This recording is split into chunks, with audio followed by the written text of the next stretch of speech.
Você sabe o que é ver o vidro de cristal voando em direção ao seu rosto? Aqueles 3 segundos parecem uma eternidade. Dá tempo de pensar: meu Deus, vai doer. Dá tempo de fechar os olhos. Dá tempo de perceber que a pessoa que arremessou esse copo, minha própria nora, está sorrindo. Meu nome é Verônica, Verônica Costa. E durante 30 anos eu fui juíza criminal em São Paulo.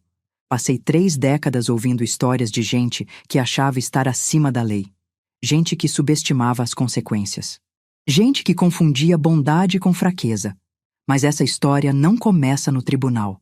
Começa na minha sala de jantar, numa quinta-feira fria de junho, quando aprendi que os piores criminosos nem sempre usam capuz ou arma.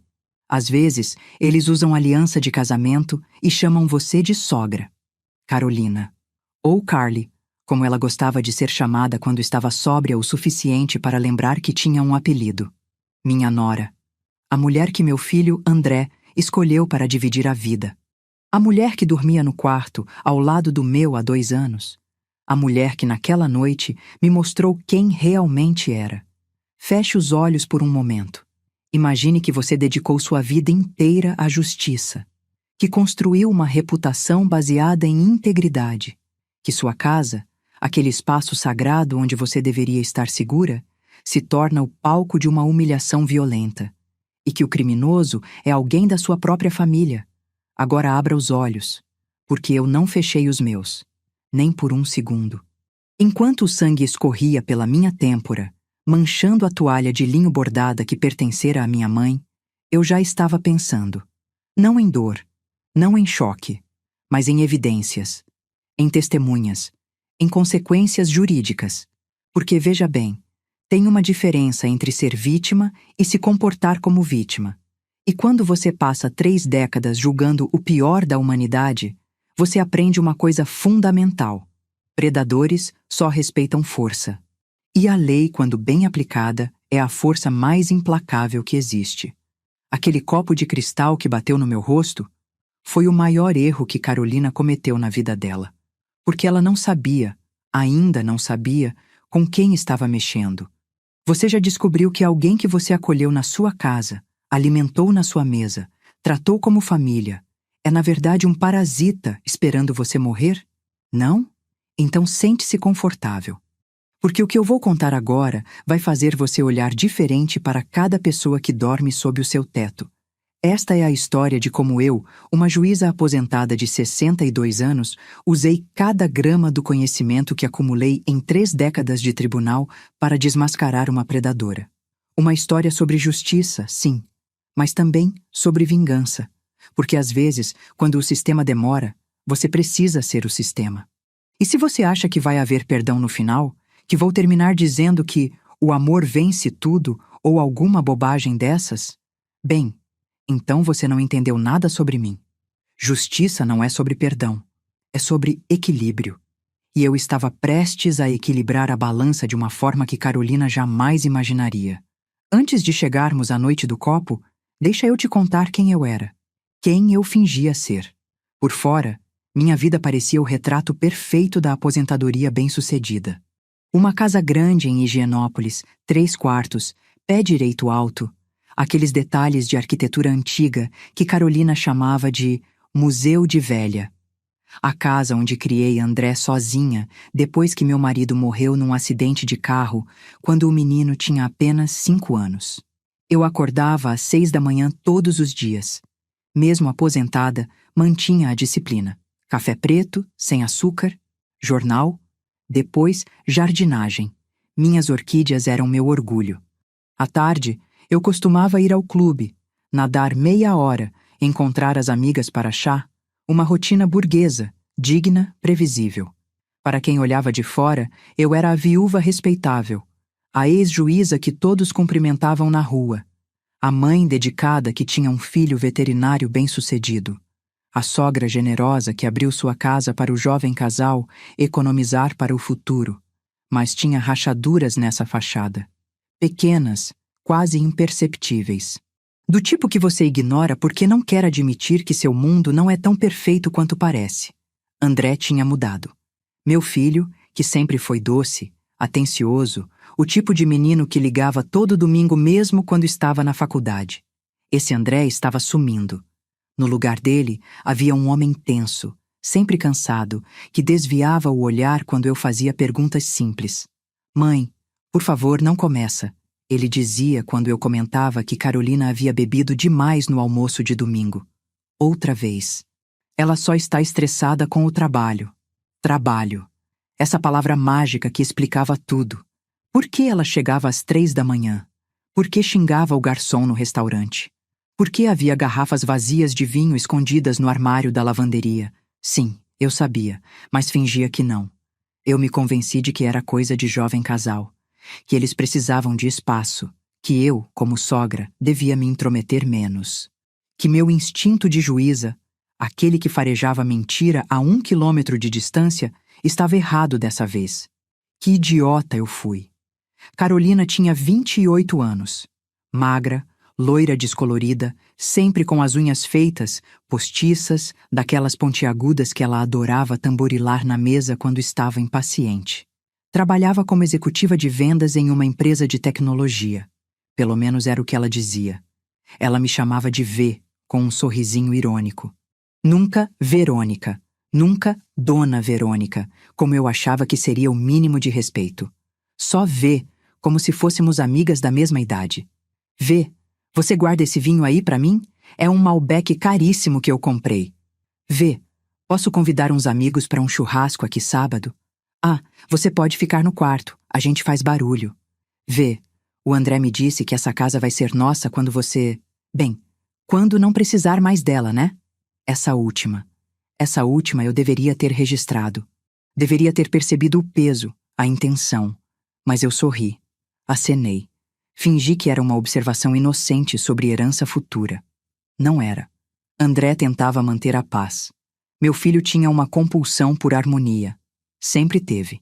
Quando criança, se os amiguinhos brigavam, ele era o que ficava no meio, tentando fazer todos se entenderem. Quando adolescente, mediava minhas discussões com minha irmã. Pacificador nato. E agora, preso entre a esposa e a mãe, ele fazia o que sempre fez. Apaziguava. Minimizava. Pedia para eu ser mais flexível. E para Carolina, ter mais paciência com as manias da mãe. Manias. Minhas orquídeas eram manias. Meu costume de trancar a porta da frente às 10 da noite era mania. Meu pedido para que não fumassem dentro de casa era mania. Mas o alcoolismo de Carolina? Isso era estresse. Eu deveria ter expulsado ela da minha casa no primeiro mês, quando a peguei vasculhando a gaveta da minha escrivaninha e ela disse que estava só procurando um clips, quando o André apareceu com um hematoma no braço e jurou que tinha batido na quina da mesa. Quando encontrei o extrato bancário dele, que ele tinha deixado cair, mostrando um empréstimo de 50 mil BEs que eu não sabia que existia. Mas eu não fiz nada, porque eu era a sogra. E sogras que se metem demais viram o problema, não é mesmo? Viram a bruxa da história. Engraçado como Carolina já me chamava assim antes mesmo de eu fazer algo para merecer o título. A bruxa vai surtar se eu chegar tarde hoje. Eu a ouvi dizer ao telefone uma manhã. Bruxa. Ri quando ouvi. Pensei, criança mimada. Pensei que ela amadureceria. Pensei que o amor do meu filho a transformaria em uma pessoa melhor. Eu era idiota. Ou talvez apenas desesperada para que minha família funcionasse. Para que a casa voltasse a ser um lar, não um campo de batalha silencioso onde cada um finge que está tudo bem. Até que chegou aquela quinta-feira de junho, o dia que eu não fingiria mais. A campainha tocou às 7 da noite. Era o André, chegando do consultório veterinário. Carolina já estava em casa havia horas, suspeitamente cedo para alguém com uma carreira exigente. Mãe, fiz reserva naquele restaurante italiano que você gosta. André disse, tirando a jaqueta. Mas a Carolina sugeriu que a gente fizesse um jantar aqui mesmo. Mais íntimo, sabe? Mais família. Família. Aquela palavra outra vez. Claro, filho. Deixa eu preparar algo. Não precisa, mãe. Eu trouxe comida pronta. Você só senta com a gente, conversa. Vamos tentar ter uma noite legal, ok? O jeito que ele disse isso. Como se fosse uma negociação delicada. como se estar com a própria mãe fosse um desafio a ser superado. Eu deveria ter percebido, deveria ter visto que o jantar era uma armação, mas eu estava tão faminta por normalidade que aceitei. Coloquei a toalha boa, acendi velas. Peguei as taças de cristal que eram do meu casamento, aquelas que eu só usava em ocasiões especiais. Carolina desceu às 8. Já estava visivelmente alterada. Os olhos vítreos, o andar levemente cambaleante. Ela se jogou na cadeira sem cumprimentar. Vinho, ela disse, empurrando a taça vazia na minha direção. Não, por favor. Não, você pode servir. Apenas vinho. Eu respirei fundo. Sorri. Peguei a garrafa de Malbec, ironicamente uma que ela tinha comprado com o cartão de crédito do André, e enchi a taça até a metade. Enche direito, vê. Não seja mesquinha. André pigarreou. Carol, amor, a gente combinou. Combinou o quê? Que eu tenho que ficar sóbria para aguentar sua mãe julgando cada movimento meu? Eu continuei sorrindo. Coloquei mais vinho. 3/4 da taça. Jantamos em silêncio tenso. Cada garfada era pontuada pelo som do vinho sendo engolido. Carolina esvaziou a taça em 15 minutos. Mais, ela disse, estendendo o braço. Eu olhei para André. Ele olhou para o prato. Carolina, você já bebeu bastante. Não me diga o que eu já bebi. Ela bateu a taça na mesa. O cristal tilintou, perigosamente próximo de quebrar. Nessa casa ninguém me trata como adulta. Eu sou tratada como criança, como empregada. Ninguém te trata assim, André murmurou. Por favor, amor, vamos só. Seu frouxo. Carolina se virou para ele com tanto ódio que eu recuei na cadeira. Você nunca me defende. Fica aí, parado, lambendo as botas dessa velha. Chega! A voz de André saiu mais alta do que eu já tinha ouvido. Você não vai falar assim da minha mãe. Eu deveria ter me sentido defendida, protegida. Mas tudo que eu vi foi o terror no rosto dele, como se ele tivesse cometido um erro terrível. Carolina se levantou, cambaleou, pegou a garrafa de vinho. Então é assim? Ela riu. Uma risada aguda, histérica. A velhota não quer me servir vinho? Carol, senta, por favor. André tentou tocar seu braço. Ela o empurrou. Com força. Ele bateu contra a parede. E então ela se virou para mim. Você, ela disse, apontando um dedo trêmulo na minha direção. Você acha que manda nessa casa? Acha que pode me controlar? Eu me levantei devagar. Instinto de tribunal. Quando alguém está descontrolado, você não demonstra medo. Você demonstra autoridade. Carolina, você precisa se acalmar. Me acalmar? Ela pegou a taça vazia, a preciosa taça de cristal da minha mãe. Você sabe o que eu preciso? Eu preciso que você morra. E então ela arremessou. O cristal girou no ar. Eu vi o líquido vermelho, restos de vinho, formando uma espiral. Vi o rosto dela, distorcido em fúria e prazer. Vi André gritando, não! E então senti o impacto, a dor aguda, o líquido quente escorrendo, mas não era vinho, era sangue, meu sangue.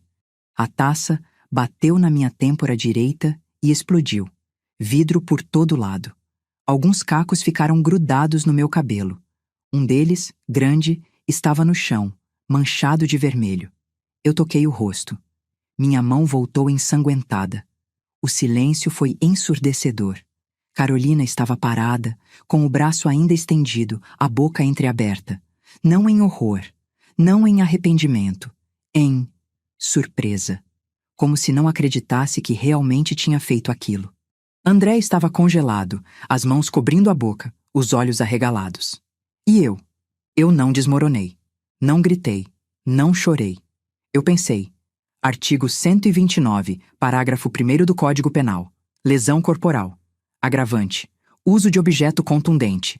Testemunha ocular. Presente. Prova material. Vítima sangrando. Objeto usado no local. Autoria. Flagrante. Porque era isso que eu era. Não apenas uma mãe ferida. Não apenas uma vítima. Eu era uma juíza. E acabava de testemunhar um crime. Carolina começou a rir. Aquela risada bêbada, sem controle. Velha bruxa inútil. Quando eu te peço mais vinho, você obedece. Ela cambaleou em direção à porta da sala. Onde você vai? André finalmente reagiu. Deitar. Tô com dor de cabeça. Ela olhou para mim uma última vez. E você limpa essa bagunça, vê? Afinal, é sua casa, né? E saiu. Só assim. Como se não tivesse acabado de me agredir. Como se fosse normal. André correu até mim. Mãe, deixa eu ver. Eu afastei a mão dele. Gentilmente, mas com firmeza. Não, eu disse. Minha voz estava estranhamente calma. Clínica. Não toque em nada. Mas você tá sangrando. Eu sei. Peguei meu celular. Tira a foto. O quê? Tira a foto, André. Minha voz finalmente rachou. Do meu rosto, do corte, da sala, dos cacos de vidro, de tudo. Mãe, a gente precisa te levar pro hospital. Foto primeiro. Hospital depois. Olhei nos olhos dele. Isso é evidência. E eu vou precisar de cada pedaço dela. Ele estava tremendo, mas obedeceu. Tirou fotos do meu rosto ensanguentado, da sala destruída, dos cacos. Então eu fiz algo que nunca imaginei que faria. Peguei um saco plástico da cozinha. Comecei a recolher os cacos de vidro. Mãe, o que você tá fazendo? Eu fechei o saco. Guardei na gaveta do aparador. Olhei para meu filho assustado, confuso, quebrado. Estou documentando um crime, eu disse. E amanhã de manhã eu vou à delegacia. O rosto de André ficou branco. Não vamos até lá, mãe. Ela estava bêbada. Ela não sabia o que estava fazendo. Ela sabia exatamente. Peguei minha bolsa, minhas chaves. E agora eu também sei. Sabe o quê? Eu olhei para o teto, para o quarto no andar de cima, onde Carolina provavelmente já estava desmaiada. Que essa mulher é perigosa e que seu filho está casado com uma criminosa. Saí de casa naquela noite. Fui ao hospital sozinha. Levei 8 pontos. E enquanto a enfermeira costurava meu rosto, eu estava pensando, planejando. Porque aquilo não tinha sido um acidente. Não tinha sido um momento de raiva. Tinha sido uma máscara caindo. E quando máscaras caem, você finalmente vê o monstro por baixo. Carolina tinha cometido o erro dela. Agora era hora de eu cometer os acertos. Voltei para casa às 3 da manhã, com o curativo na têmpora e um relatório médico na bolsa. Laudo completo. Laceração de 4 cm na região temporal direita, causada por objeto contundente, compatível com vidro. Sutura com 8 pontos. Vítima relata agressão doméstica. As palavras estavam lá, preto no branco. Agressão doméstica. A casa estava em silêncio. Imagino que André tenha levado Carolina para o quarto e ficado lá, vigiando, rezando para que quando o sol nascesse, tudo fosse um pesadelo que pudéssemos fingir que não aconteceu. Mas eu não ia fingir nada. Tranquei a porta do meu quarto, algo que nunca tinha feito antes na minha própria casa, e deitei na cama sem tirar a roupa. Não consegui dormir.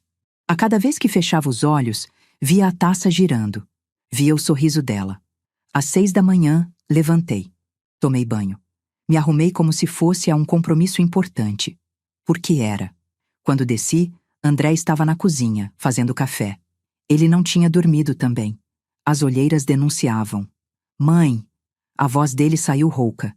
A gente precisa conversar. Sim, precisa. Me servi de café. Chama ela. Ela tá dormindo ainda. André. Olhei para ele. Não com carinho de mãe. Com autoridade de juíza. Chama ela. Agora. Ele subiu as escadas devagar, como quem vai acordar um leão. Ouvi vozes abafadas, então passos pesados na escada. Carolina apareceu de roupão, os cabelos desgrenhados, os olhos inchados. Quando me viu com o curativo, ela desviou o olhar. Senta, ordenei. Ela se jogou na cadeira, os braços cruzados, defensiva, mas não arrependida. Olha, vê, eu tava bebida ontem, eu não... Você não o quê? Não quis me agredir? Minha voz estava gelada. Ou não imaginava que eu fosse tomar alguma providência? André se encolheu. Mãe, por favor, vamos ser racionais. Eu estou sendo racional. Bati a mão na mesa. Os dois pularam. Vocês dois que não estão... Ela me agrediu, André. Olha o meu rosto. Carolina revirou os olhos. Eu já pedi desculpas. Não, você não pediu. Me levantei. E mesmo que pedisse, não faria diferença, porque às 9 da manhã eu vou à delegacia da mulher registrar um boletim de ocorrência. O silêncio que se seguiu foi mortal. Você não vai fazer isso, Carolina disse, mas a voz dela tremeu. Vou. Mãe! André se levantou. Você não pode fazer isso com a gente. Ela é minha esposa. Isso vai destruir ela, o trabalho dela, a reputação. Deveria ter pensado nisso antes de me agredir. Peguei minha bolsa. Estou te dando 30 minutos. Se quiserem me acompanhar e dar sua versão dos fatos, são bem-vindos. Se não, vou sozinha. Sua velha louca. Carolina se levantou, os punhos cerrados. Quem você pensa que é? Dei um passo em direção a ela. Olhei bem nos olhos dela. Eu sou juíza criminal há 30 anos. Eu sei exatamente quem eu sou. A pergunta é: você sabe quem você é? Saí de casa. Nenhum deles me seguiu. A delegacia ficava a 10 minutos de carro. Estacionei, respirei fundo e entrei. A oficial que me atendeu foi uma mulher jovem, talvez uns 30 anos. Quando viu o curativo, o rosto dela endureceu. Posso ajudar, senhora? Quero registrar uma agressão. O processo foi mecânico, frio. Eu conhecia cada etapa, porque tinha julgado centenas de casos assim. Mas estar do outro lado, sendo a vítima que preenche formulário, que responde sim para perguntas como: a agressora estava sob efeito de álcool. Isso era novo. Entreguei o laudo médico, as fotos que André tinha tirado. Dei o depoimento completo, sem omitir nada. Senhora Costa, a oficial disse quando terminamos, a senhora tem consciência de que isso pode resultar em prisão em flagrante se a agressora for encontrada? Tenho. É exatamente o que eu quero. Ela assentiu. Vamos encaminhar para o delegado. A senhora quer solicitar medida protetiva? Eu já tinha pensado nisso. Medida protetiva significaria que Carolina seria obrigada a manter distância de mim. Mas também significaria que ela teria que sair da minha casa. Sim, eu disse. Quero. Saí da delegacia 3 horas depois com o protocolo na mão e uma sensação estranha no peito. Não era satisfação, não era vingança. Era alívio. Como se finalmente tivesse feito algo que deveria ter feito há muito tempo.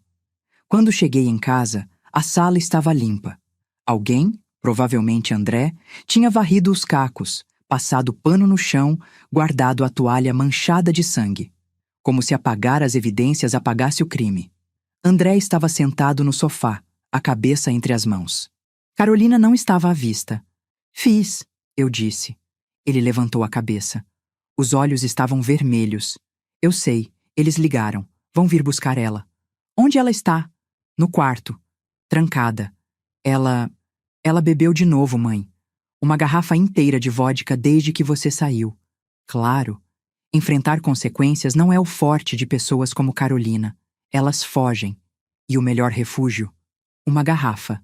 André, comecei, mas ele me cortou. Você destruiu nossa família. As palavras foram como um tapa. Mas eu não recuei. Não fui eu que fez isso. Foi ela quando decidiu me agredir. Ela estava bêbada. Ela não sabia o que estava fazendo. E isso a isenta. Me sentei ao lado dele.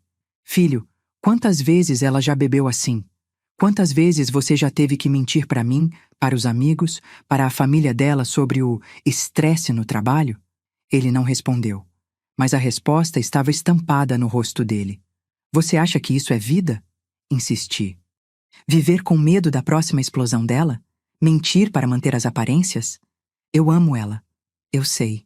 E aquilo doeu. Porque eu sabia que era verdade. Mas amor não significa aceitar abuso, André. Ela não me abusa. Menti. Eu vi a mentira passar pelos olhos dele como uma sombra. Filho, toquei o braço dele. Ele se encolheu. Quando foi a última vez que você foi feliz? Ele abriu a boca para responder, mas não saiu som. E naquele silêncio, eu soube. Sabia que tinha ido longe demais. Que tinha feito algo que não podia mais ser desfeito. A campainha tocou. Deve ser eles, murmurei. 2 policiais. Um homem, uma mulher. Educados, mas firmes. Bom dia, estamos aqui para conduzir Carolina Santos Costa à delegacia para prestar depoimento sobre um registro de agressão. André não se moveu. Então eu subi. Bati na porta do quarto. Carolina, a polícia está aqui. Silêncio. Carolina, se você não abrir, eles vão arrombar. A porta se abriu. Ela estava desgrenhada, fedendo a álcool, máscara de cílios borrada pelo choro. Você fez isso, ela sibilou. Sua bruxa, você fez isso. Não, você fez. Os policiais subiram. Explicaram que ela precisaria acompanhá-los, que ela tinha direito a um advogado, que se resistisse, seria conduzida à força. Ela desceu as escadas cambaleando. André tentou seguir. Senhor, o senhor não pode acompanhar neste momento. Ela é minha esposa. Eu entendo, mas... Eles a colocaram na viatura. Carolina não olhou para trás. André ficou parado na porta, vendo o carro se afastar. Então ele se virou para mim. Espero que você esteja feliz, ele disse, porque você acabou de colocar a lei acima da sua família. E subiu para o quarto. Fiquei sozinha na sala. Olhei ao redor. Aquela casa, que por tantos anos foi meu santuário, agora parecia um campo de batalha. Mas havia algo diferente. Pela primeira vez em 2 anos, senti que estava no controle. Porque Carolina tinha subestimado uma coisa fundamental. Eu não era apenas uma velhota que ela podia empurrar. Eu era a pessoa que sabia exatamente como o sistema funcionava e como usá-lo. E se ela achava que um BO era o pior que podia acontecer, estava muito enganada. Porque eu estava apenas começando. Nos 3 dias seguintes, a casa ficou em um silêncio sepulcral. André saía cedo para o consultório e voltava tarde. Quando estava em casa, ficava trancado no quarto. Não comia comigo. Não falava comigo. Era como ter um fantasma morando no andar de cima. Carolina foi liberada no dia seguinte. Audiência de custódia. Sem antecedentes. Promessa de não se aproximar de mim.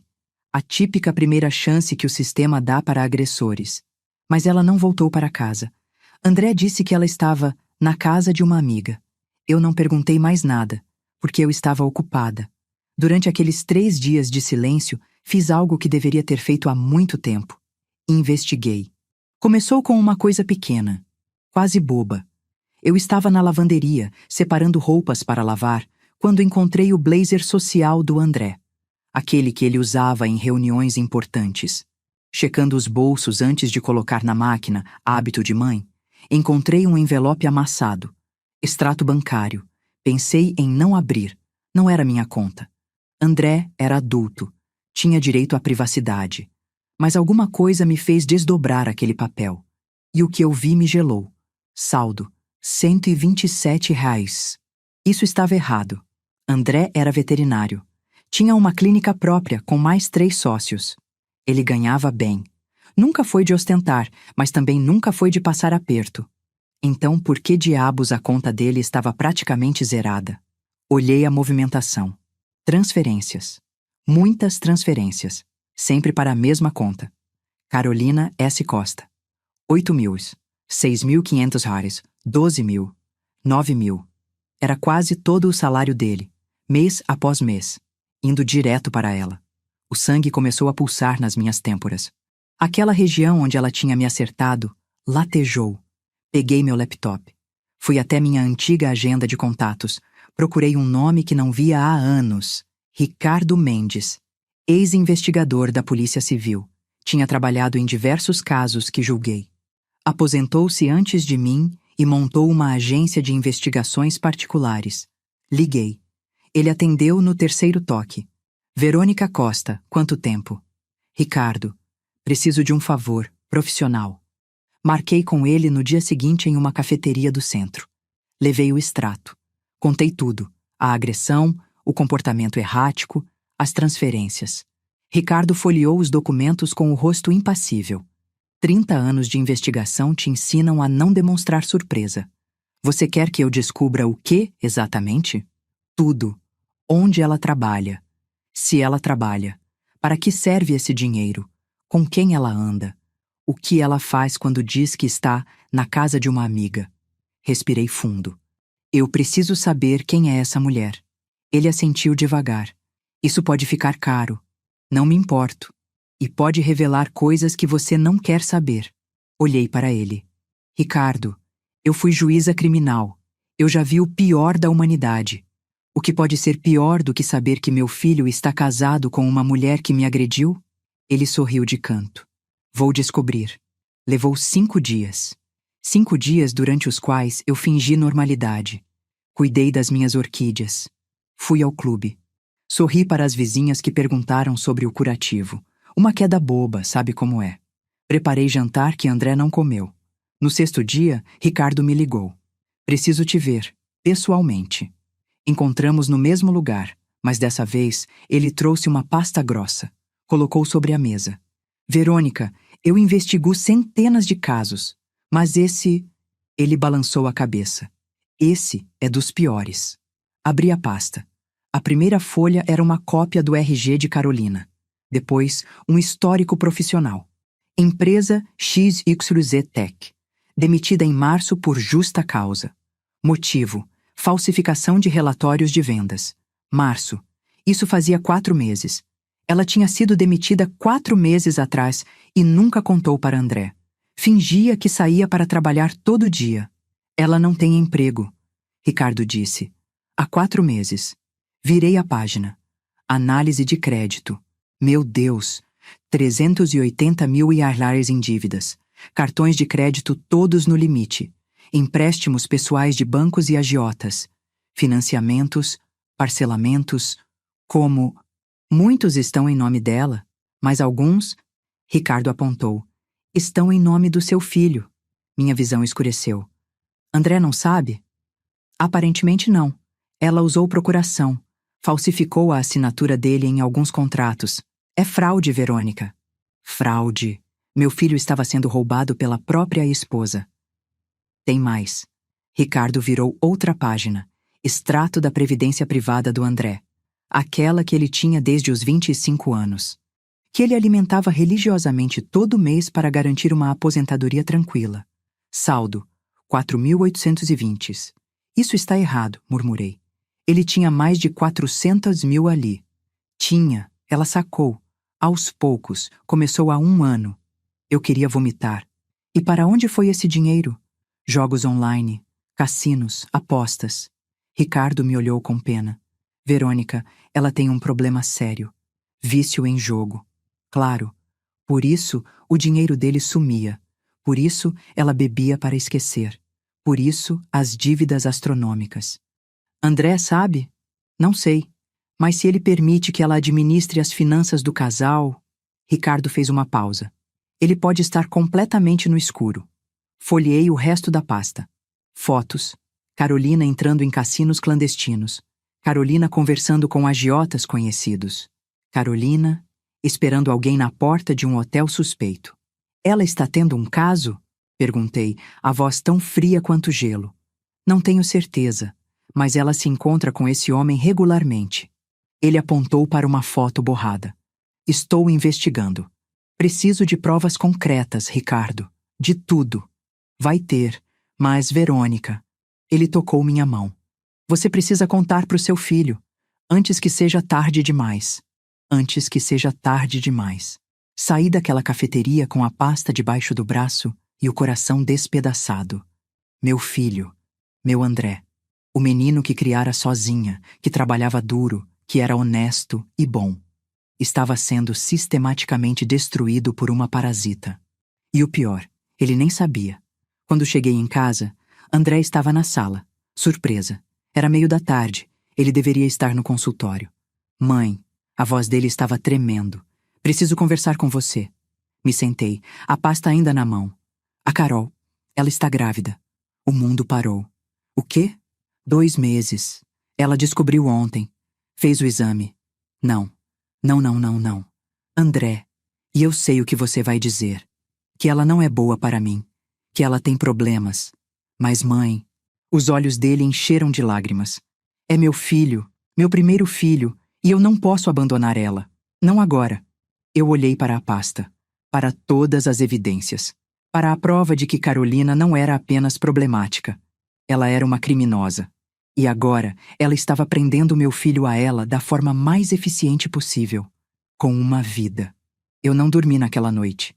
Fiquei deitada na cama, olhando para o teto, ouvindo o silêncio da casa. No andar de cima, André deveria estar dormindo. Ou talvez não. Talvez estivesse acordado também, pensando no bebê que estava vindo, na vida que teria que reerguer de alguma forma. Meu neto. A palavra soava estranha. Eu devia estar feliz, animada, planejando chá de bebê e comprando roupinhas. Mas tudo que eu sentia era um medo gelado. Porque aquele bebê não era uma bênção. Era uma arma, uma armadilha. A corrente definitiva que prendia André a Carolina. E ela sabia disso. Claro que sabia. Virei para o lado. Olhei para a pasta que Ricardo tinha me dado, jogada sobre a cômoda. Todas aquelas provas, todas aquelas evidências de quem Carolina realmente era. Eu tinha duas opções. Opção 1. Mostrar tudo para André. Destruir qualquer ilusão que ele ainda tinha sobre aquela mulher.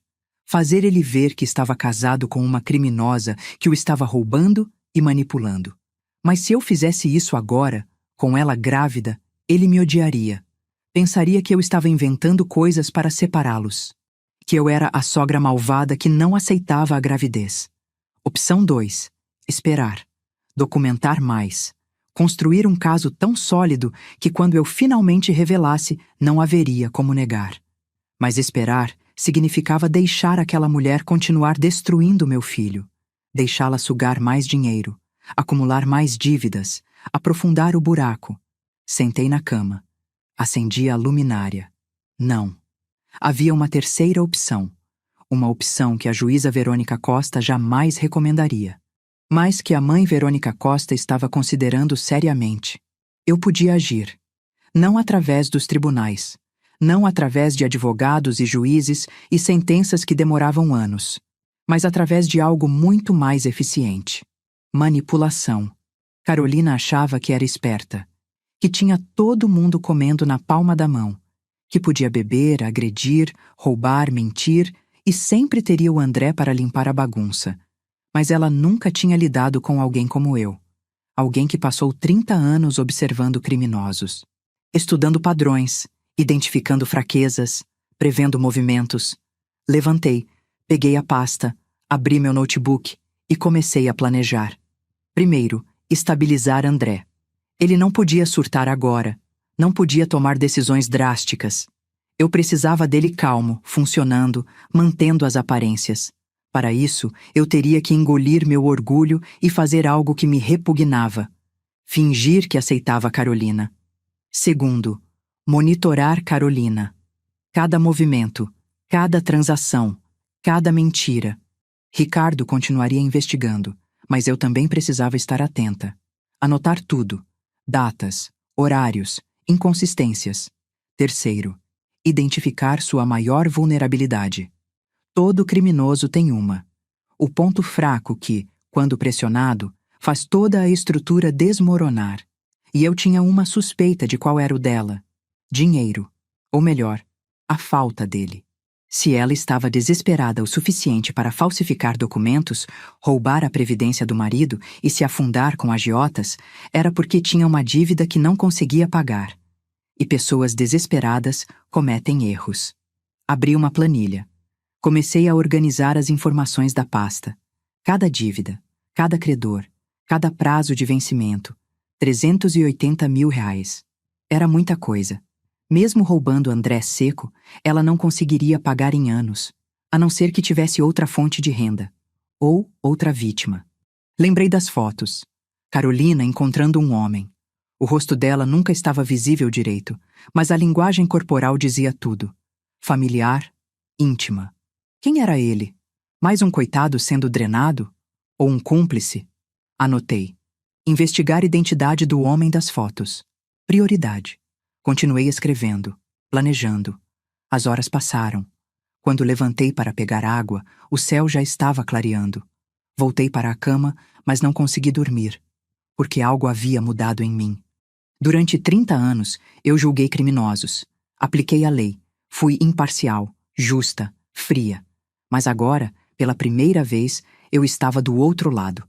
Não como vítima, mas como... O quê? Vingadora? Não. Ainda não. Vingança viria depois. Por enquanto, eu estava apenas protegendo meu filho. Ou pelo menos era o que eu dizia a mim mesma. Quando o sol nasceu completamente, desci para a cozinha. Preparei café, café forte, fiz ovos mexidos, torradas, suco de laranja, a mesa completa. Como se fosse um domingo normal. André desceu às 8. Parou na porta ao ver a mesa. Mãe! Bom dia, filho. Sorri. Custou, mas sorri. Senta. Vamos tomar café juntos. Ele se sentou devagar, desconfiado. Olha, sobre ontem... Comecei. Sobre o bebê. Vi ele se preparar para uma discussão. Eu fui dura demais. Continuei. Cada palavra era como mastigar vidro. Carolina está grávida. Vai ser minha neta, ou neto. E eu quero fazer parte disso. O queixo dele caiu. Sério? Sério. Empurrei o prato de ovos para ele. Eu sei que não aprovo muitas coisas que ela faz. E o que aconteceu, a agressão, foi grave.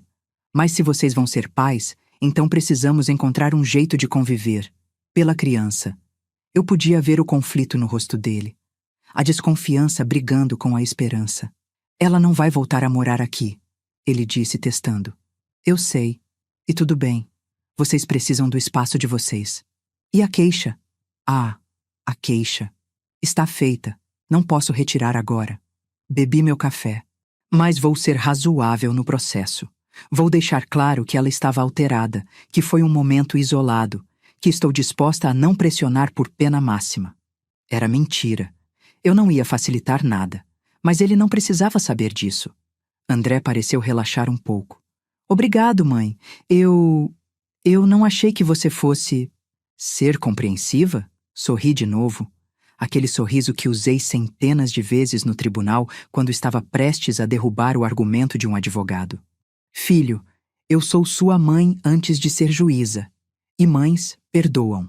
Outra mentira, porque o que estava nascendo em mim não era perdão.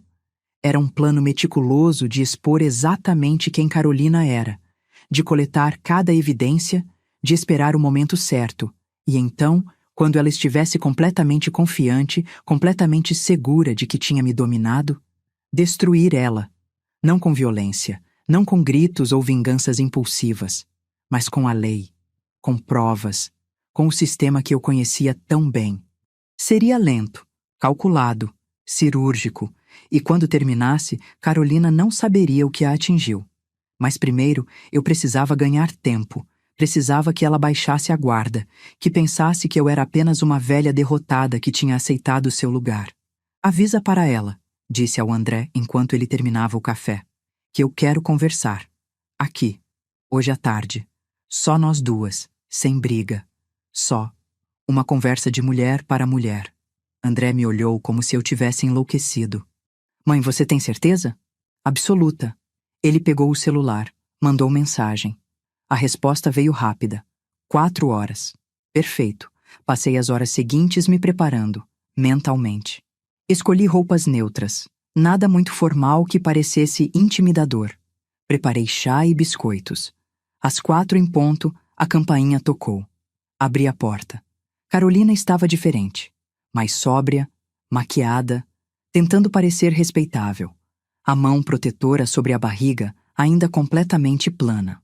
Vê, ela disse com um meio sorriso. Obrigada por me receber. Entra. Sentamos na sala, o mesmo lugar onde ela tinha me agredido. Será que ela percebeu? Pelo jeito como seu olhar correu rapidamente para o chão, procurando os cacos de vidro que não estavam mais lá, sim. Ela percebeu. Então, Carolina começou nervosa. André me disse que você quer conversar. Quero. Servi o chá. Devagar, deixando o silêncio pesar. Sobre o bebê. Ela relaxou visivelmente. Eu sei que não sou sua nora favorita. Carolina. Levantei a mão. Vamos ser honestas uma com a outra, sim? Eu não gosto de você. Você não gosta de mim. Mas agora tem uma criança envolvida, meu neto. E isso muda as coisas. Ela assentiu, os olhos marejados. Boa atriz. Então aqui está o que vai acontecer, continuei. Você vai parar de beber. Eu já parei, juro, desde que descobri. Ótimo. Segundo, você vai procurar ajuda, terapia, AA, o que for necessário. Ela abriu a boca para protestar, mas eu continuei. Terceiro, você vai se afastar daqui, arranjar um apartamento, uma casa, o que seja. Vocês dois precisam de privacidade. E eu preciso do meu espaço. Mas a gente não tem dinheiro para... Eu vou ajudar, com a entrada, considerando uma antecipação da herança do André. Os olhos dela brilharam. Lá estava. Dinheiro. A isca. Verônica, eu não sei o que dizer. Não diga nada. Só faça o que estou pedindo. Bebi meu chá. E Carolina? Sim? Olhei direto nos olhos dela. Se você machucar meu filho de novo, de qualquer forma, eu vou te destruir. Não importa quantas crianças vocês tenham. Entendeu? A máscara dela escorregou por um segundo. Vi o monstro por baixo. O desprezo. A raiva. Mas ela recuperou rápido. Entendi. Ótimo. Sorri. Agora termina seu chá. E vamos começar a planejar como vai ser essa nova fase da nossa família.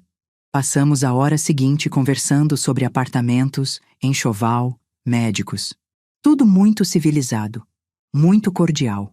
E a cada minuto eu observava. Notava como ela evitava falar sobre trabalho. Como desviava quando perguntei sobre plano de saúde. Como os olhos dela se iluminavam quando mencionei ajuda financeira. Quando ela saiu, com beijos e agradecimentos e promessas de recomeço, André estava me esperando na cozinha. E aí? Conversamos, chegamos a um entendimento. Ele me abraçou.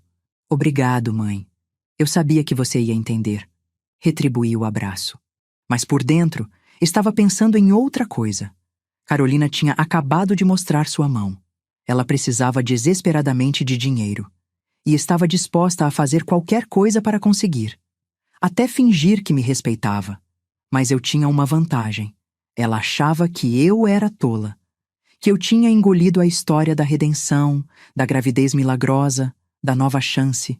Ela não sabia que cada palavra que disse tinha sido anotada mentalmente. Cada mentira, catalogada. Cada falsidade, documentada. Subi para o meu quarto. Abri o notebook. Escrevi um e-mail para Ricardo.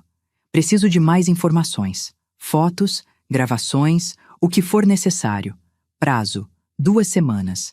Enviei. Então abri uma nova aba. Pesquisei. Como provar fraude documental em tribunal. Cliquei. Comecei a ler. Porque a juíza Verônica Costa estava aposentada. Mas a investigadora Verônica Costa estava apenas começando. Você sabe qual é a diferença entre vingança e justiça? Vingança é emocional, impulsiva.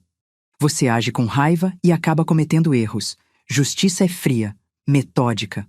Você age com precisão e não deixa margem para falhas. Nos 15 dias seguintes à minha reconciliação com Carolina, eu me tornei a sogra mais atenciosa do mundo. Pelo menos era o que parecia. Mandava mensagens perguntando como ela estava, se tinha tido enjoos, se precisava de alguma coisa. Encaminhava artigos sobre gravidez. Até sugeri nomes de bebê em um grupo de WhatsApp que criei com ela e André. Que tal, Miguel? Eu escrevia. Ou Sofia. São clássicos.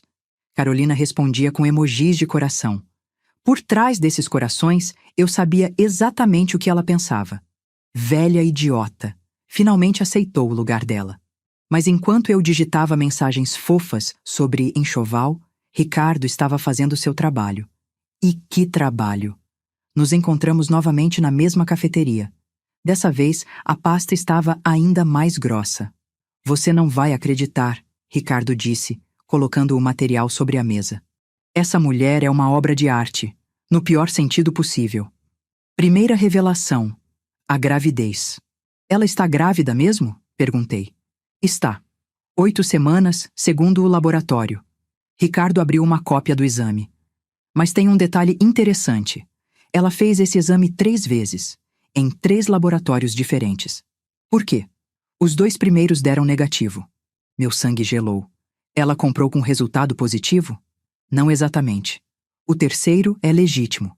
Mas ela escolheu o momento de contar baseada em quando seria mais conveniente.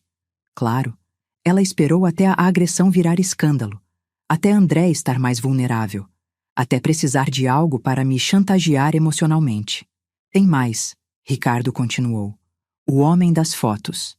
Consegui identificar. Virou uma foto ampliada. Um homem de uns 40 anos, cabelos grisalhos, bem vestido, Dr. Maurício Tavares, advogado, especializado em... Adivinha? Herança. Bingo.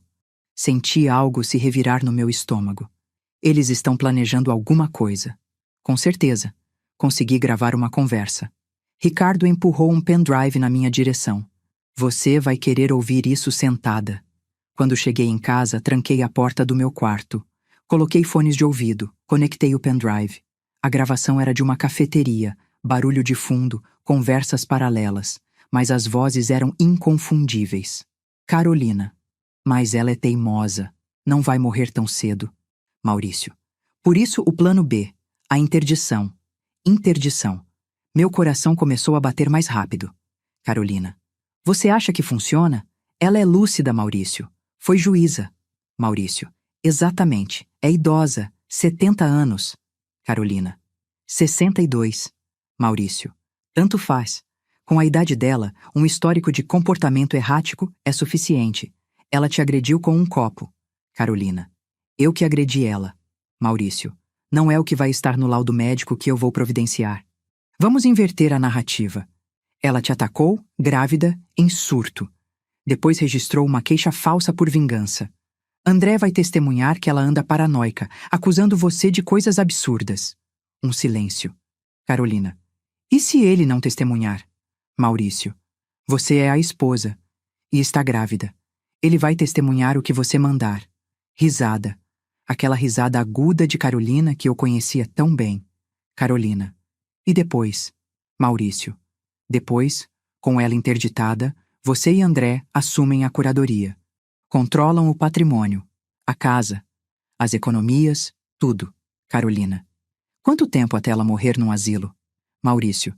Pacientes com demência senil em instituições baratas, uns 3, 4 anos. Talvez menos, se ela tiver sorte. Mais risadas. Parei a gravação. Minhas mãos tremiam, não de medo, de fúria. Eles estavam planejando me internar, me declarar demente, me trancar em um asilo até eu morrer e usar meu próprio filho como instrumento. Respirei fundo. 1 vez, 2, 3. Não podia perder o controle, não agora. Voltei à gravação. Maurício. Preciso de mais evidências. Textos malucos dela, e-mails paranoicos, testemunhas dizendo que ela anda confusa. Carolina. Posso inventar. Maurício. Não, tem que ser real o suficiente para aguentar um juiz. Provoca ela. Faz ela perder a cabeça. Grava, documenta tudo. Carolina. E o bebê? Maurício. O bebê é perfeito. Mostra que você está construindo família enquanto ela está tentando destruir. Faz você parecer a vítima. Silêncio longo. Carolina. Maurício, você tem certeza que isso vai funcar? Maurício. Querida, eu já fiz isso 6 vezes. Sempre funciona. Idosos são descartáveis. Ninguém investiga muito. A gravação acabou. Fiquei sentada na cama por longos minutos, o fone ainda no ouvido, ouvindo apenas o silêncio. 6 vezes. Esse advogado canalha tinha feito isso 6 vezes. 6 famílias destruídas. 6 idosos jogados em asilos para morrer enquanto seus patrimônios eram roubados. E Carolina tinha encontrado o parceiro perfeito. Peguei o celular, liguei para Ricardo. Preciso de tudo sobre esse Maurício Tavares. Histórico profissional, clientes, casos. Se ele cuspiu na calçada em 1997, eu quero saber. Já estou nisso. E Ricardo? Sim? Preciso de um favor. Ilegal. Pausa. Que tipo de ilegal? Do tipo que pode me custar meu título de juíza se descobrirem. Verônica. Eles querem me internar, me declarar louca. Me matar lentamente num asilo de 3ª categoria enquanto roubam tudo que construí. Minha voz estava tremendo. Eu preciso proteger não só a mim, mas ao André, porque quando ele descobrir que foi manipulado, vai ser tarde demais. Ricardo suspirou. O que você precisa? Acesso aos arquivos do Maurício, e-mails, contratos, tudo. Isso é invasão de privacidade, Verônica. E o que eles estão planejando é o quê? Uma festa surpresa? Outra pausa. Vai me custar mais. Eu pago. Não é questão de dinheiro, é questão de risco. Então divide o risco comigo. Me levantei. Ricardo, durante 30 anos você confiou nas minhas sentenças. Agora confie no meu julgamento. Eu não vou usar isso para nada além de me proteger. E quando isso for para o tribunal, e vai, essas evidências podem ser descobertas de outras formas. Ele sabia o que eu estava dizendo. Fruto da árvore envenenada. Se a evidência fosse obtida ilegalmente, seria inadmissível. Mas se alguém a encontrasse de forma legítima depois... 5 dias, ele disse. Obrigada. Desliguei. Olhei para o espelho. A mulher que me encarava de volta tinha mudado. Ainda usava os mesmos óculos, o mesmo corte de cabelo curto. Mas havia algo diferente nos olhos. Algo frio, algo perigoso. Durante 30 anos, eu julguei criminosos. Agora, eu estava prestes a me tornar uma. Porque às vezes, para derrotar monstros, você precisa entrar na escuridão com eles. E eu estava entrando de olhos bem abertos. Nos dias seguintes, comecei minha própria investigação paralela. Mas diferente de Ricardo, que usava tecnologia e contatos, eu usei algo que tinha em abundância: tempo e observação. Comecei a esquecer minha bolsa em lugares estratégicos. Na sala, na cozinha. Sempre com a carteira levemente aberta, deixando algumas notas de R$ 50 visíveis. Na primeira vez, Carolina estava sozinha em casa. Eu tinha saído para o clube, mas voltei 30 minutos depois, fingindo ter esquecido meu celular. Quando entrei, encontrei Carolina na sala. Minha bolsa ainda estava lá. Subi para o quarto. Contei o dinheiro que havia deixado. Faltavam R$ 100. Pequeno o suficiente para eu não notar. Grande o suficiente para valer a pena o risco. Anotei. 15 de julho. R$ 100 retirados da bolsa. Primeira confirmação de furto doméstico. Não confrontei. Não falei nada. Apenas observei. Fiz isso mais 3 vezes. Sempre o mesmo padrão. Sempre algum dinheiro desaparecendo. André nunca notou. Ou fingia que não notava. Mas eu notava tudo. Também comecei a observar o comportamento dela. Carolina vinha almoçar em casa 2, 3 vezes por semana. Sempre alegando que estava enjoada e preferia comida caseira. Eu preparava, sorria, servia e observava. Ela bebia água direto, não conseguia comer carne, reclamava de cheiros, todos sintomas clássicos de gravidez. Então a gravidez era real, pelo menos isso. Mas uma tarde, enquanto ela estava no banheiro, chequei a bolsa dela. Só uma espiada rápida. Encontrei cartões de crédito. 6. Todos em nome dela ou de Carolina S. Costa. Um deles tinha o logo de um banco que eu não conhecia. Daqueles que fazem empréstimos fáceis com juros absurdos. Encontrei também um maço de recibos. Apostas. Todos de cassinos online. O mais recente, 12.000 perdidos. Daquela semana. Ela não tinha parado. A gravidez, o pedido de perdão, as promessas, tudo mentira. Fotografei tudo rapidamente com meu celular. Coloquei de volta exatamente onde estava. Quando ela saiu do banheiro, eu estava na cozinha, lavando louça, cantarolando. Vê, obrigada pelo almoço. Tava uma delícia. De nada, querida. Quando quiser voltar, é só avisar. Ela me deu um abraço. Rápido, mecânico, eu retribuí. E senti nojo. Nojo de mim mesma por fingir. Nojo dela por ser o que era. Nojo da situação toda. Mas não podia parar agora. À noite, quando André chegou, ele trouxe novidades. Mãe, a gente achou um apartamento. No Brooklyn.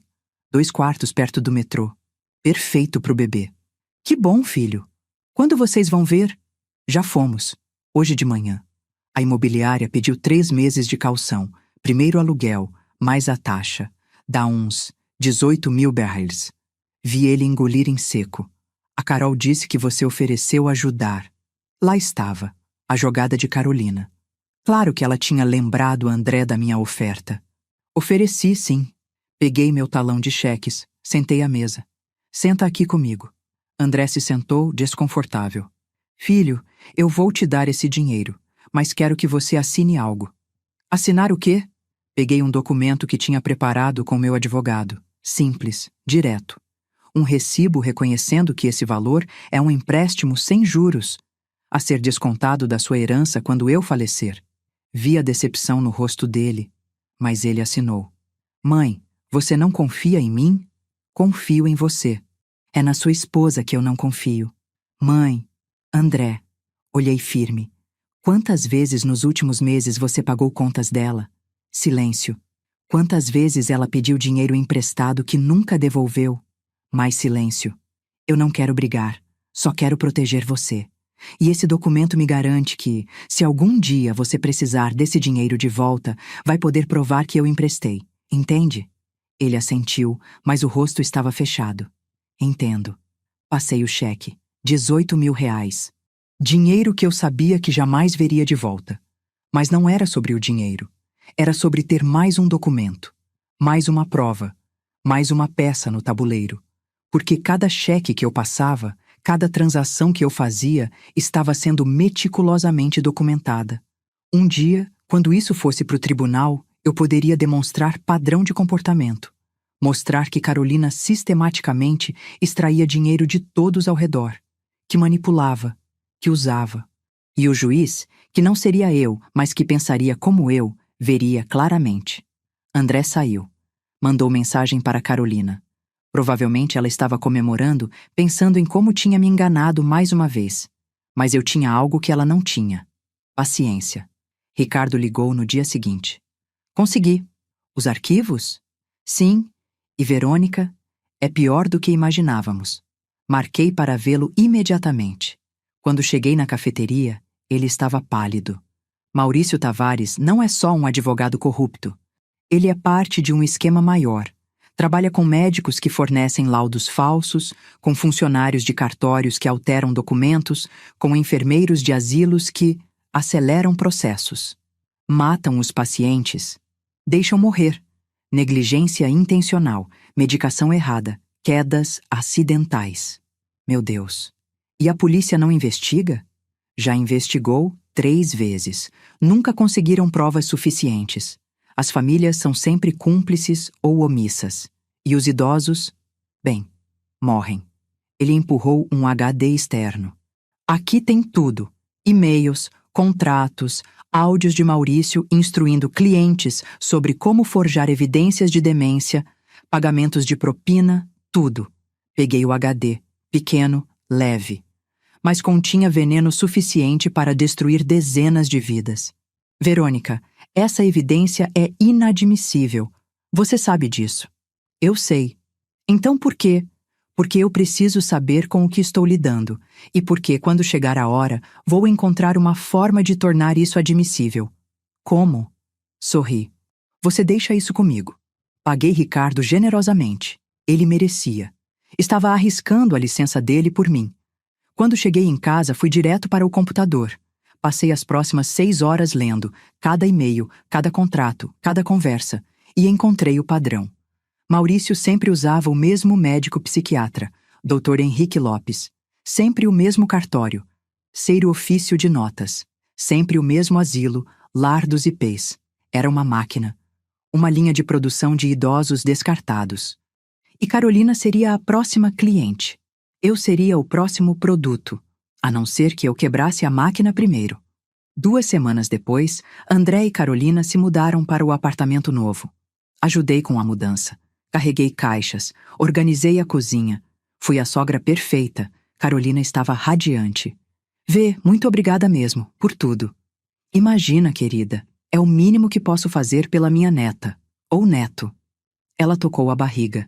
Já estava começando a aparecer uma pequena curva. Acho que é menina. Vai ser linda, igual a mãe. As palavras saíram doces. Mas por dentro, eu estava pensando em outras coisas. Porque enquanto eu ajudava a organizar o apartamento, também estava observando, notando, documentando a quantidade de remédios no banheiro, 5 tipos diferentes de ansiolíticos, 2 antidepressivos e, curiosamente, nenhuma vitamina pré-natal. As contas que estavam sobre a mesinha da sala, todas vencidas, luz, água, cartão de crédito. O notebook dela, aberto, com a tela de um cassino online visível. Fotografei mentalmente cada detalhe. Quando saí, abracei os 2. Qualquer coisa que precisarem, é só ligar. Obrigado, mãe, André disse. Dirigi de volta para casa em silêncio. A casa estava vazia agora. Só eu. Pela primeira vez em anos, estava realmente sozinha. Sentei no sofá da sala. Aquele mesmo sofá onde tudo tinha começado, onde o copo tinha voado, onde o sangue tinha escorrido. E então fiz algo que não fazia há semanas. Chorei. Não de tristeza, mas de exaustão, de fúria contida, de medo do que estava me transformando, porque eu sabia que estava cruzando linhas, linhas éticas, linhas legais, linhas morais. Estava usando métodos que, como juíza, eu jamais aprovaria. Mas como mãe, eu faria qualquer coisa. Enxuguei as lágrimas, levantei. Fui para o computador, abri um novo arquivo, comecei a escrever. Cronologia dos eventos e evidências coletadas. Listei tudo, cada data, cada incidente, cada prova. A agressão inicial, os furtos de dinheiro da bolsa, as transferências bancárias de André para Carolina, o desemprego dela escondido, as dívidas em nome dele, o roubo da Previdência, a gravação com Maurício Tavares, os recibos de apostas, a falsificação de assinaturas. 53 páginas. 53 páginas de evidências documentadas de que Carolina era uma criminosa serial. Salvei. Fiz backup em 3 lugares diferentes. Então liguei para meu advogado pessoal, Dr. Campos. Um homem que me conhecia há 20 anos. Verônica, quanto tempo?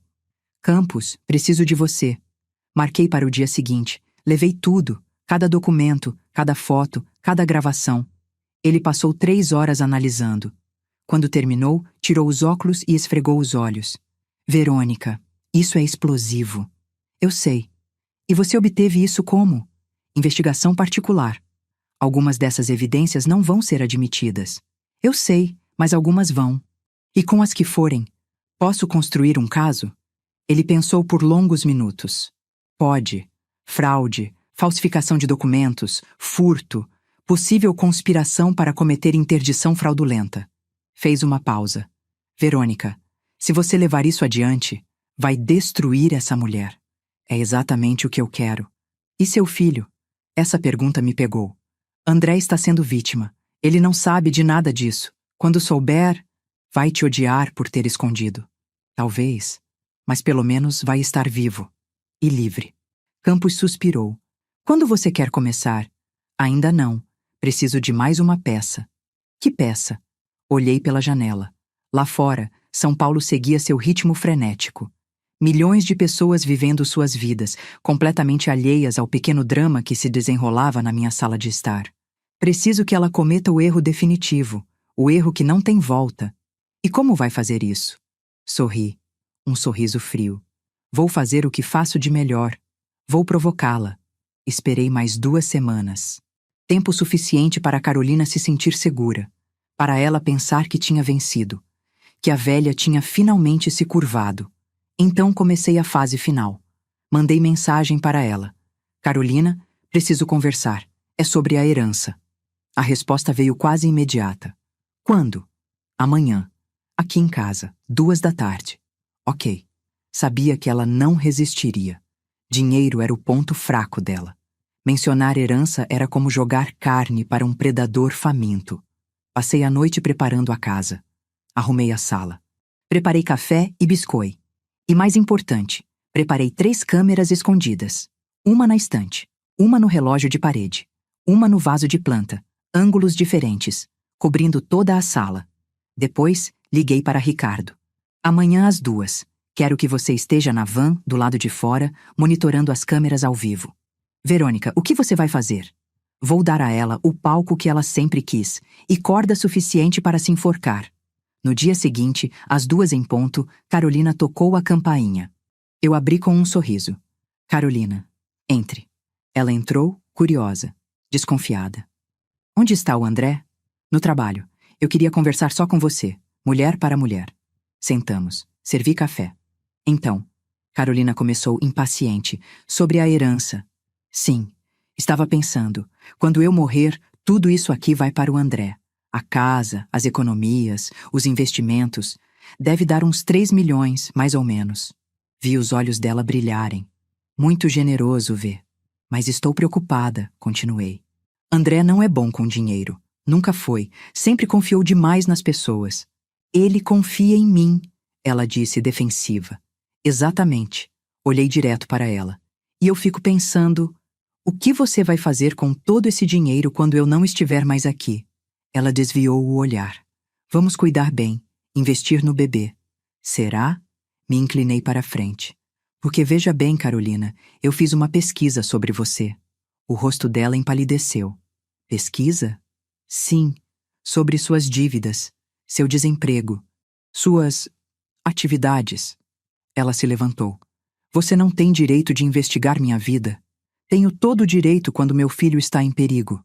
Me levantei também. Eu sei tudo, Carolina. Sei das dívidas de 380 mil. Sei que você roubou a previdência dele. Sei do vício em jogo. Sei de Maurício Tavares. O nome do advogado foi como um tiro. Quem? Não finge.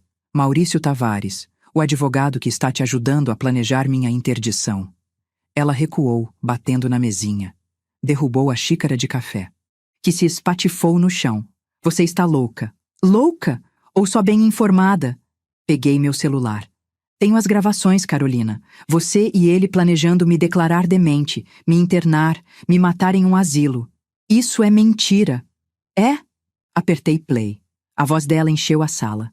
Quanto tempo até ela morrer num asilo? E a resposta de Maurício. Uns 3, 4 anos. Talvez menos, se ela tiver sorte. O silêncio que se seguiu foi absoluto. Carolina estava tremendo, o rosto vermelho, as mãos fechadas em punhos. Você me gravou ilegalmente. Sim, e isso nunca vai ser admitido em tribunal. Sorri. Mas não precisa ir pro tribunal, precisa? Precisa só ir pro André.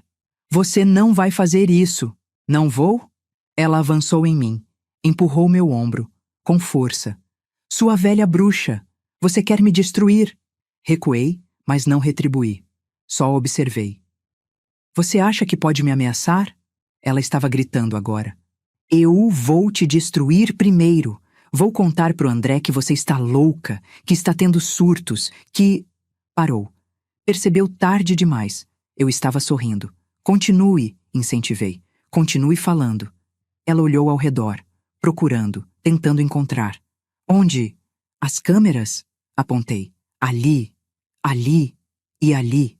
O rosto dela se contorceu em puro ódio. Sua! E então ela fez exatamente o que eu esperava. Pegou o vaso de plantas da mesa, o mesmo vaso onde tinha uma das câmeras, e jogou em mim. Desviei. O vaso bateu na parede atrás. Explodiu. Terra e cacos por todo lado. Segunda agressão, flagrada em vídeo, com premeditação clara. Violação da medida protetiva, murmurei. Artigo 24-A da Lei Maria da Penha. Detenção de 3 meses a 2 anos.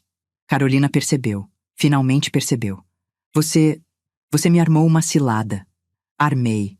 E você caiu direitinho. Ela tentou sair correndo, mas a porta da frente se abriu. Ricardo entrou, com 2 policiais. Carolina Santos Costa, a senhora está presa por violação de medida protetiva e agressão. Não, isso é armação. Mas eles já estavam colocando as algemas. Você tem o direito de permanecer calada. Ela gritava, esperneava, xingava. Verônica, sua desgraçada, eu vou te matar. Você me ouviu? Eu vou te matar. Ameaça, também gravada. Os policiais a levaram, ainda gritando, ainda se debatendo. E então, silêncio. Ricardo olhou para mim. Você é diabólica. Sou eficiente, corrigi. Verônica, você provocou ela deliberadamente. Provoquei. E ela mordeu a isca, porque pessoas como ela não conseguem controlar a raiva, não conseguem fingir por muito tempo. Me sentei, cansada. Era só questão de tempo até ela explodir de novo. Eu só acelerei o processo. E agora? Agora? Olhei para o vaso quebrado, para a terra espalhada, para mais uma bagunça que Carolina tinha deixado. Agora vem a parte difícil. Que parte? Contar para o André. André chegou em casa às 6 da tarde. Eu tinha ligado pedindo para ele vir. Urgente, tinha dito. Sobre a Carolina. Ele entrou já nervoso. Mãe, o que aconteceu? Ela não atende o celular dela desde as 2. Senta, filho. Não quero sentar. Onde está a Carol? Presa. Silêncio. O quê? Ela foi presa. Violação de medida protetiva. Segunda agressão. Está na delegacia agora. Ele cambaleou. Eu o segurei pelo braço, guiei até o sofá. O que você fez? A voz dele saiu rouca. Eu? Soltei o braço dele. Eu não fiz nada além de me defender, André. Ela veio aqui, eu mostrei evidências do que ela anda planejando e ela me agrediu. De novo. Que evidências? Peguei meu laptop, coloquei no colo dele. Assiste. Apertei play. Durante os próximos 40 minutos, André assistiu a tudo. A gravação de Carolina com Maurício planejando minha interdição. As fotos dos recibos de apostas, os extratos bancários mostrando a previdência dele zerada, as transferências, as dívidas. E, finalmente, o vídeo daquela tarde. Carolina me empurrando, gritando, jogando o vaso. Quando terminou, ele estava chorando. Não pode ser verdade. É? Peguei o laptop de volta. Tudo comprovado, documentado, investigado. Você investigou minha esposa? Há quanto tempo? Desde que ela me agrediu da primeira vez. Desde que percebi que ela era perigosa. Mas você não me contou. Ele se levantou gritando. Você sabia de tudo isso e não me contou. Eu ia contar quando? Quando ela já tivesse me destruído completamente. Eu precisava de provas. Gritei de volta. Provas que aguentassem um tribunal. Porque se eu viesse até você só com suspeitas, só com palpites, você ia fazer o quê? Ia acreditar em mim ou ia acreditar nela? Ele abriu a boca para responder, mas não saiu som. Porque ele sabia que teria ficado do lado dela. Filho, suavizei a voz. Eu te protegi da única forma que sabia, juntando evidências, construindo um caso. Para quando chegasse este momento você não pudesse negar a verdade. A verdade, ele riu, um riso amargo, quebrado. A verdade é que eu sou um idiota, um completo idiota. Você não é idiota. Você foi manipulado. A mesma coisa. Não é. Manipulação é crime, André. Você é vítima. Ele se deixou cair no sofá novamente, a cabeça entre as mãos. O bebê não tem culpa de nada. E vai precisar de um pai forte, não de um homem quebrado. Como vou ser pai agora? Com ela presa, com tudo isso? Um passo de cada vez. Me sentei ao lado dele. Primeiro, você precisa decidir se quer se divorciar ou não. Divorciar. Ele olhou para mim. Como posso não divorciar? Ela roubou de mim. Mentiu. Planejou te internar. Como posso continuar com ela? Mas tem o bebê. O bebê vai nascer mesmo se a gente não estiver juntos. Respirei aliviada. Ele estava pensando direito. Finalmente. Segundo, continuei. Você precisa de um advogado. Não apenas para o divórcio, mas para recuperar o que ela roubou. Ela não tem como devolver. Ela perdeu tudo em cassinos. Então vai ter que devolver de outras formas. Trabalho, pensão invertida, tem jeitos?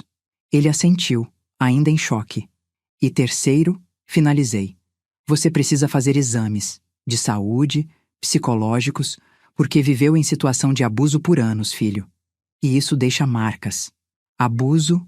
Ele sussurrou a palavra como se fosse nova. Eu nem percebi. É assim que funciona. O abusador normaliza tudo. Faz você achar que a culpa é sua. Ficamos em silêncio por longos minutos. Então, André fez uma pergunta que eu estava temendo. Mãe, você provocou ela hoje de propósito? Não menti. Sim. Por quê? Porque ela estava planejando me destruir. E eu precisava de provas definitivas para te mostrar quem ela realmente era. Provas que você não pudesse negar. Você usou a lei contra ela. Usei, do mesmo jeito que ela tentou usar contra mim. Ele me olhou por longos segundos. Você se tornou igual a ela. Aquelas palavras cortaram fundo. Não, eu me tornei eficiente. Tem diferença. Tem? Eu não respondi. Porque no fundo eu também estava me perguntando isso. 3 dias depois, houve a audiência de custódia de Carolina. Eu fui. André não. Ele disse que não aguentaria ver o rosto dela. Eu entendi. A sala estava cheia. Promotora, defensora pública, a própria Carolina, ainda de algemas. Quando ela me viu, o olhar que me lançou foi de puro veneno. O juiz, um homem de uns 50 anos que eu não conhecia pessoalmente, chamou a ordem. Caso 2024.34157882. Carolina Santos Costa, violação de medida protetiva e lesão corporal. A defensora se levantou.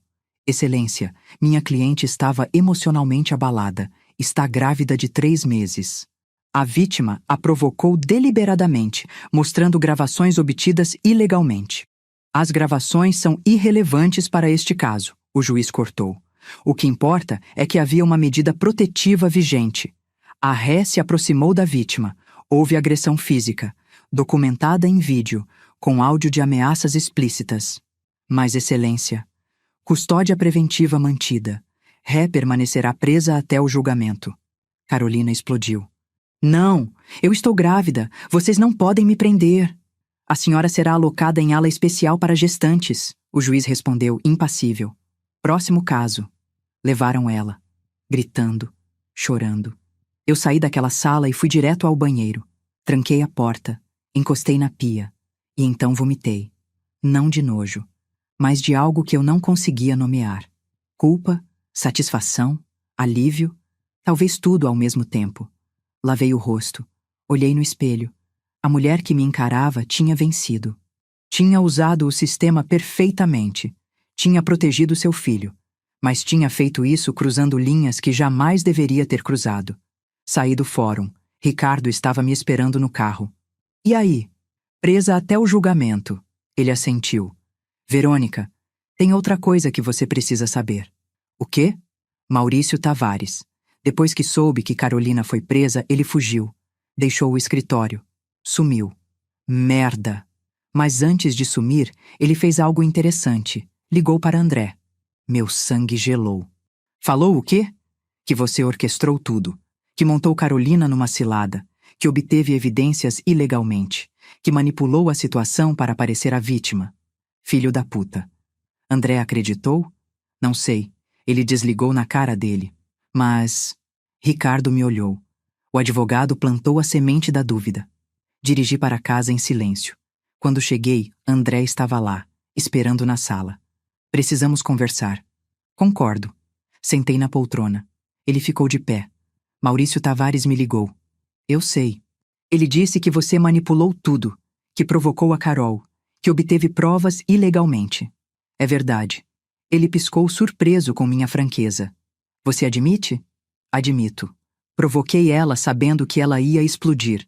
Obtive provas que não seriam admitidas em tribunal. Manipulei a situação a meu favor. Então, você é tão criminosa quanto ela. Levantei. Fui até ele. Não, André, eu não sou. E sabe por quê? Apontei para a têmpora, onde a cicatriz da agressão ainda era visível. Porque eu não comecei isso. Ela começou quando me agrediu. Ela começou quando te roubou. Ela começou quando planejou me internar. Mas você, eu apenas finalizei, usando as ferramentas que tinha, o conhecimento que acumulei em 30 anos. Isso não justifica. Justifica sim, gritei. Justifica, porque se eu não tivesse agido, agora eu estaria num asilo. Drugged até a morte enquanto aquela parasita e o advogado corrupto dividiam meu patrimônio. E você? Você estaria quebrado, sozinho, criando um filho sem saber que a mãe dela era uma criminosa. Silêncio. Eu te protegi, André. Do jeito que pude. Talvez não tenha sido o jeito certo. Talvez tenha sido até antiético, mas funcionou. Ele me olhou por longos segundos. Você mudou. Mudei. As pessoas mudam quando são agredidas na própria casa. Você não é mais a mãe que eu conhecia. Não. Sou a mãe que fez o que precisava fazer para salvar o filho. Ele pegou a jaqueta. Preciso pensar. Sobre o quê? Sobre tudo isso. Sobre você. Sobre mim. Sobre... se ainda confio em você. Aquilo doeu mais do que qualquer soco poderia doer. Mas eu assenti. Tudo bem. Pensa. Mas enquanto pensa, lembra de uma coisa. Eu poderia ter escondido tudo. Poderia ter mentido. Poderia ter fingido que as provas foram obtidas legalmente. Mas não fiz. Porque mesmo tendo feito coisas questionáveis, eu ainda sou honesta. Especialmente com você. Ele saiu sem responder. A porta fechou. Fiquei sozinha na sala. Olhei ao redor. Minha casa, meu santuário, que tinha se transformado em campo de batalha. E eu tinha vencido, mas vitórias assim sempre têm preço. O julgamento de Carolina aconteceu 2 meses depois. Ela ainda estava grávida, agora com 5 meses. Barriga saliente. Usando isso como escudo emocional. Mas não funcionou. Ricardo tinha conseguido algo extraordinário nos últimos meses. Ele encontrou as outras vítimas de Maurício Tavares. 6 famílias. 6 idosos que tinham sido internados fraudulentamente. 4 já tinham falecido. 2 ainda estavam vivos, vegetando em asilos de 5ª categoria. E todos tinham seguido o mesmo padrão, o mesmo médico, o mesmo cartório, o mesmo asilo. Com essas evidências, a promotoria abriu uma investigação maior. Não apenas contra Carolina, mas contra toda a rede. O julgamento de Carolina foi apenas uma peça. Ela foi condenada a 2 anos de prisão por violação de medida protetiva e agressão. Pena leve. Mas como era primária e estava grávida, foi convertida em prisão domiciliar. Porém, havia os outros processos: fraude, falsificação de documentos, roubo qualificado. Isso daria facilmente mais 10 anos. Seu advogado, não Maurício, que estava foragido, negociou um acordo. Minha cliente está disposta a colaborar com as investigações contra Maurício Tavares. Em troca, redução de pena. A promotora olhou para mim. Eu estava assistindo como vítima. Tecnicamente, não tinha voz. Mas ela sabia quem eu era e o peso que minha opinião carregava. Assenti. Carolina entregou tudo: e-mails, conversas, estratégias, como Maurício recrutava clientes, como escolhia as vítimas, quanto cobrava. Com as informações dela, a polícia montou a operação, prendeu o médico, o escrivão, 2 enfermeiros do asilo e, finalmente, 3 meses depois, Maurício, tentando embarcar para o Paraguai. Foi a maior operação contra a fraude de interdição do Estado. Saiu em todos os jornais. Rede criminosa roubava idosos através de interdições falsas. Meu nome não apareceu. Por sorte, ou por design de Campos, meu advogado, que provavelmente conversou com a imprensa. Mas internamente, no judiciário, todos sabiam. Foi Verônica Costa que começou isso. Foi ela que desenterrou o esquema. Recebi ligações, mensagens, ex-colegas juízes me cumprimentando, mas não me senti heroína. Me senti cansada.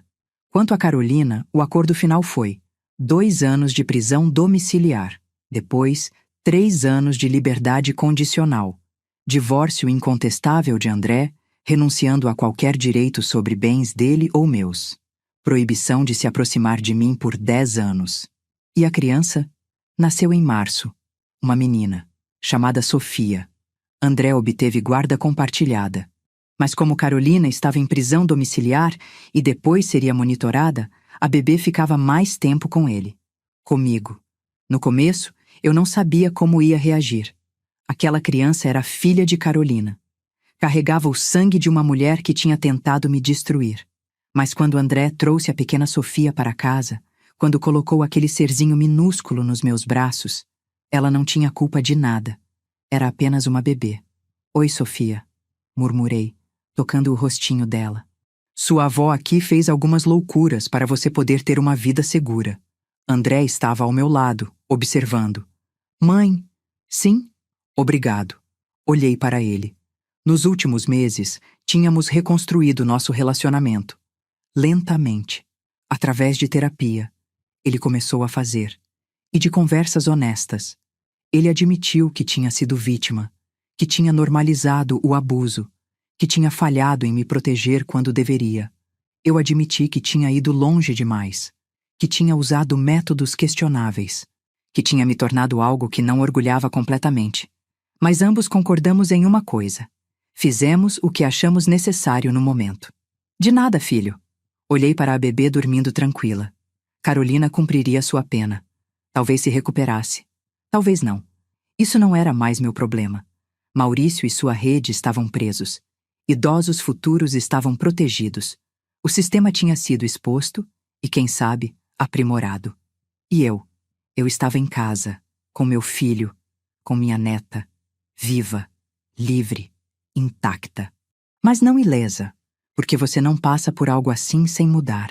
E a mulher que segurava aquela bebê não era mais a mesma juíza aposentada que apenas queria cuidar de suas orquídeas. Era alguém que tinha olhado para na escuridão e tinha olhado de volta.